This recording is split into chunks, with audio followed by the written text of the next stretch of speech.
கடகராசி அன்புள்ளங்களுக்கு அன்பான வணக்கம். உண்மையிலே இந்த மார்ச் மாதம் 6ஆம் தேதி சனி பயிற்சி ஆகிறார். அப்போ போன வருஷம் சனி பயிற்சி ஆனாரே எப்படின்னா அது திருத்தி எழுதப்பட்ட பஞ்சாங்கத்தின் அடிப்படையில் அந்த சனி பயிற்சி நடந்தது.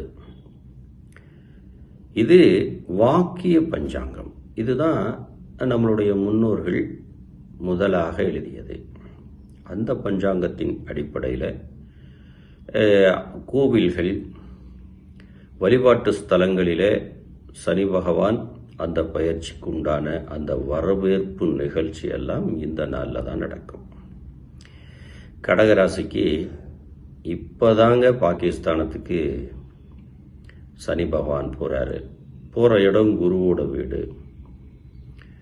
அப்போ உங்களுக்கு அது பாக்கிய ஸ்தானமாக அமையுது. இது நாள் வரைக்கும் 8ல் இருந்த சனி உங்கள் கூட இருந்த முன்னோர்கள், பெரியவர்கள் உடல் நலத்தை பாதித்து உங்கள்கிட்ட இருந்து பிரிச்சிருக்கோம்.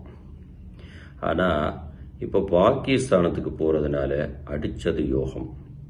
நினைச்ச படிப்பை படிக்கலாம். வெளிநாட்டுக்கு முயற்சி எடுக்கிறவங்க இந்த நேரங்களில் முயற்சி அடித்து தாட்டி தூக்கலாம். அப்போது முக்கியமான அதிர்ஷ்ட வாய்ப்புகள், ஒரு மன மகிழ்ச்சிக்கு உண்டான சந்தர்ப்ப சூழ்நிலைகள்லாம் இப்போ பாகிஸ்தானத்துக்குள்ள குருவோட வீட்டில் இருந்து சனி பகவான் உங்களுக்கு தர காத்திருக்கார். அப்போ கடகராசிக்காரர் என்ன பண்ணணும்? கணவன் மனைவிக்குள்ள விட்டு கொடுத்து அற்புதமான இந்த சந்தர்ப்பத்தை நீங்கள் பயன்படுத்தி எல்லா விதிகளிலும் நீங்கள் வெற்றி பெறணும்.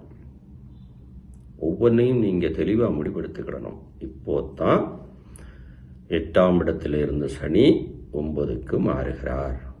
அப்போ இந்த நேரத்தில் நீங்கள் துணிஞ்சு செயல்படலாம். விட்டு போனது, தொலைஞ்சு போனது, நமக்கு வர வேண்டியது எல்லாம் வருகின்ற நேரமாக இருக்கிறது. கடகராசி அன்புள்ளங்கள், இந்த சனி பயிற்சி முழுமையான வீடியோக்களை தெரிந்து கொள்வதற்கு மந்திர ரூபணி சேனலை பாருங்கள். மற்றபடி இந்த சனி பயிற்சி உங்களுக்கு அற்புதமாக இருக்கிறது. கடகராசி அன்புள்ளங்களுக்கு தொடர்ந்து நம்ம பதிவை பாருங்கள். நன்றி.